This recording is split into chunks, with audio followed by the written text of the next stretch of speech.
يقول حلمت اني رأيت 3 خيول لونها بني ودخلت الملعب، ودخلت الملعب كنت اقول لمين هذه رئيس الرياضة، كنت انظر فيهم كأن الملعب مليان جمهور يصارخون كأنها احتفال، ودخلوا نهاية المباراة الخيول.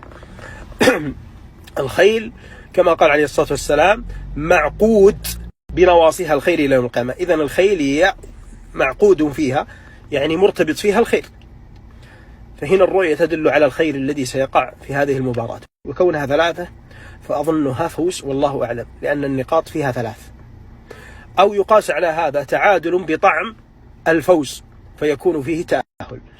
هذه بالنسبة لهذه الرؤية. الرؤية الثانية فيها تفاصيل أكثر للي حاب يشوفها يكمل معنا. الرؤية الثانية يقول صاحبها حلمت أن بمباراتنا ضد المكسيك وجو لعيبة بولندا، وواحد فيهم أظن الكابتن عندهم معه كرسي وحطوا الركنية حقت مرمانا وحولها أصحابه مجتمعين وجلسوا معه علمنا بيحرقه، ولحقناه ومسكناه وأخذنا العلم، وكنت مقهورة على كلمة التوحيد ما أبغاها تنهان، وأرضية الملعب كانت مليانة حجر صغير صرنا نأخذه ونرمي جمهورهم اللي جالسين خلف المرمى بالحجر إذ زي الجمرات، وكنت ملاحظا فيهم نسبة كبيرة مسلمين نساء محجبات، وكانوا متضايقين بس ما تأذوا كثير ولا تحركوا من مكانهم. نعم. طيب التأويل رؤية حبة بس عشان تفهمون معي والله أعلم. الله يفتح.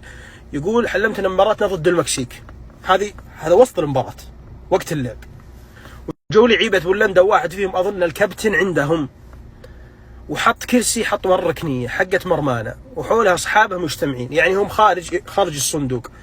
يقال اللي على المدرج إيش يتفرج، فمهمة لهم هم مباراة السعودية، فكونهم جالسين خارج صندوق الملعب هم خارج إيش اللعبة والله أعلم. هذا واحد. وكانوا بيحرقون علم السعودية. علم السعودية يمثل السعودية كلها، يمثل المنتخب ويمثل قلوب السعوديين، لأنها إيش انقهرت هي، فهنا في عاطفة، وهذا حصل هذا الأسبوع من فوزة بولندا على السعودية وهم محروقين يا جماعة الخير. لكن وش بعدها صار في تدارك من السعوديين، مو باللعيبة حتى الجمهور اللي هي الاختيار، فكونه صار تدارك وأخذ العلم هذا شفاء صدر. قال الله سبحانه وتعالى ويشفي صدور قوم مؤمنين، والشفاء يكون بإيش؟ بأخذ الثأر أو بالنصر. واضح؟ لذلك أخذ العلم وكانوا على المدرج، واللي على المدرج يتفرج. حلو؟ طيب أرضية الملعب كانت حجر صغير، هذه متعبة تدل على المباراة متعبة. أنا ماني فني لكن أتكلم لك فنيا برموز الرؤى. الحجر صغير ومن حجر جحر مرماهم مثل الجحر يصير علينا، لكن إن شاء الله بنفوز. مباراة صعبة والفوز راح يصير في آخر المباراة والله أعلم، والنتيجة فرق 1. أبى أقول لك ليه. أرضية الملعب حجر تدل على صعوبة اللعب، وكذلك منها جحر مرماهم بيصيرون مجحرين والله أعلم. هذا 2. 3 الجمهور قام يرمي من يقصرنا نأخذ ونرمي جمهورهم اللي جالسين. هذا الكلام اللي حصل. تهزوا البولنديين بالسعوديين لما انهزموا، والحين بيجي رد ايش الاعتبار، نفس ايش حقة العلم وحرق العلم، فهنا بيصير رد اعتبار. ما تقول البولنديين على السعوديين يوم طلعوهم طقوا وحاشوهم حوش عليه، حاشونا حوش، فالآن بيصير رد اعتبار. رمي الحجر يسمى قذف، وكذلك اللسان يقذف، فهنا بيصير رد اعتبار بالكلام، وكذلك شفاء صدر قلب والله أعلم.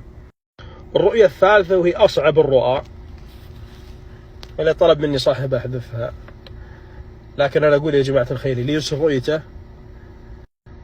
زين يطلع عنده، إذا جاء يرسلها عندي ترى المرسل له راح بيعرض يعني بيعرض رسالتك، فهذا يعني تنبيه لك، سواء وافقت ما وافقت يعرف. وهذه ما فيها يعني شيء يضر، وهو يعني تخوف مسألة انهم يدعون علي ان انهزمنا او وزنا، ما فيها دعاء، والله سبحانه وتعالى لا يقبل دعوة المعتدي. انت رأيت رؤية مو بنت اللي تختار.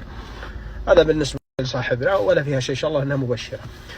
خذوا تعبيرها مع أنها صعبة، لكن أسأل الله أن يفتح علينا وعليكم. يقول رأيت رؤيا وإني أرسل الولد يجيب علم السعودية، وإذ قد جاءني بعلم ليس بعلم السعودية، وذهبت للمحل وقلت له هذا العلم ليس علم السعودية وأعطني علم غيره، وقال هذا الموجود، وإذ بي ماسك علمين ليس من بينها علم السعودية ومكتوب عليها السعر 16. قلت لا أريدها وذهبت وقد فسرتها بعدم تأهل المنتخب. هذا هو يقول فسرتها، ما أدري فسرها من نفسه أو من عند أحد.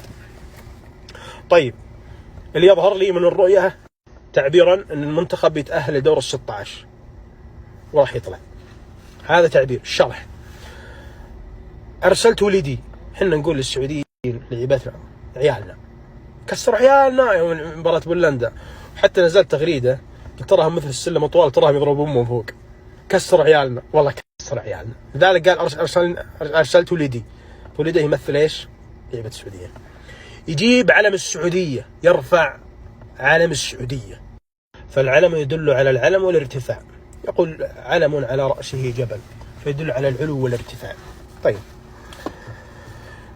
يقول وإذ به قد جاءني بعلم ليس علم السعودية وذهبت للمحل وقلت له هذا ليس بعلم السعودية وأعطاني علم غيره، وقلت له هذا العلم وأعطاني علم غيره، يعني هو قبض مسك، وقال هذا الموجود، وإذ بي ماسك علمين، مسك، والمسك وشو؟ مسك اللي بال16 صح؟ مسك هو اللي بال16. يقول إذ بي ماسك علمين ليس من بينهما علم السعودية ومكتوب عليها السعر 16.